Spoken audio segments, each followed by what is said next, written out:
Thank you, Madam Chair, and thank you, Mr. Wolf, for being here today. We're all aware of the hard drugs that are coming across our border, not just at the points of entry, but between points of entry. We spent a lot of time on this subcommittee in Congress as a whole talking about the southern border and what solutions we can bring to bear to stem this dangerous tide. One of the things that is often overlooked is our maritime border. Intercepting drugs at our land borders is like a goal line stand at our 1 yard line. It is great if we get to stop, but where we need to be stopping drugs and smuggling is where they begin, at their 1 yard line. I continue to brag on the Coast Guard's national security cutter, but with good reason. The Coast Guard is seizing millions of dollars of drugs routinely on patrols using the national security cutter. To date, this committee has funded 11 of these multi-mission ships.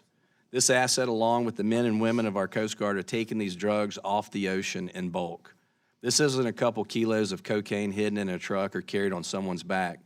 We are talking about billions of dollars of hard drugs that are destined for our communities. The Coast Guard seizes more drugs than all other federal agencies combined. Over the past 4 years, the Coast Guard has seized 2 million pounds of cocaine. That is an estimated street value of $26 billion.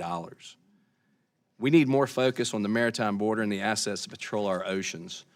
So, Mr. Wolf, I would appreciate if you could talk about your vision and how you plan to utilize appropriated funds to focus operations on drug smuggling in South and Central America. Well, thank you. The Coast Guard certainly plays a vital role there. So when we look at Jayada South out of Key West and what they do patrolling from an intelligence perspective on the drug flow, the drug traffic coming from South America, in the Caribbean, in the Eastern Pacific, I'm happy to report that it is the Coast Guard assets that are making those interdictions almost exclusively. Between the Coast Guard ships, helicopters, as well as CBP helicopters and assets as well. While Jayada South is an interagency, interdepartmental process, a number of intelligence comes into that, but the folks on the ground, or in this case in the sea, that are making those interdictions are Coast Guard men and women. And so I'm incredibly proud of what they do. Of course, I would say that the U.S. government doesn't have enough resources to interdict all of the narcotics coming from South America. So I thought what was interesting one time is if you put the outline of the U.S. on the Eastern Pacific and the Caribbean, that's what Coast Guard patrols with a handful of ships, and we'll continue to do that. So, but it's a very challenging task. I'll also say that's just one part of it. Obviously, when they interdict, the drugs are critically important, but it's also the investigators that are then talking to those individuals, gleaning information, trying to bring them on as sources and the like to, again, get at the issue at the source. So we'll continue to put resources into the interdiction, but I would also say the investigation part of that process that, again, that we do across the country is vitally important. And of course, DHS plays a role there with ICE, Homeland Security investigators, but also with DEA and other elements of the U.S. government.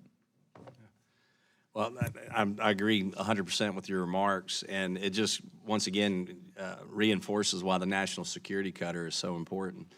I know several of us are disappointed that we had funding, this committee appropriated funds for a 12th national security cutter, only to see the president's budget remove those funds.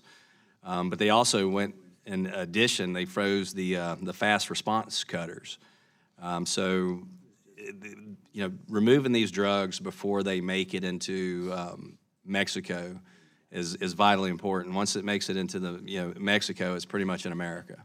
And, I think we could afford to, fund these Coast Guard assets more because these drugs are destroying our communities. They're destabilizing the countries in South and Central America, probably leading to the mass migration that we're seeing at our southern border. And it's being driven by international criminal organizations.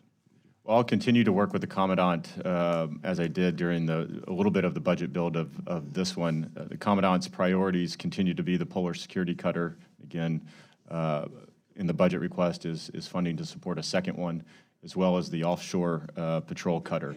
So those are two capital investments that the Coast Guard is focused on. Obviously, they still very much believe in the national security cutter and the mission that they have. So it's a budget like any other budget where there's trade-offs that have to be made. So we want to make sure that they have capability in the polar region, as well as the offshore patrol cutter capability as well. So, but we'll continue to work with Congress on what the right priorities are going forward. I agree. The polar security cutter and the offshore patrol cutter are important. I think we just need to maybe look at the demands that we're putting on the Coast Guard and what they're doing in protecting our homeland security. Maybe we need to fund them more. So, thank you, Madam Chair. Ms. Mink.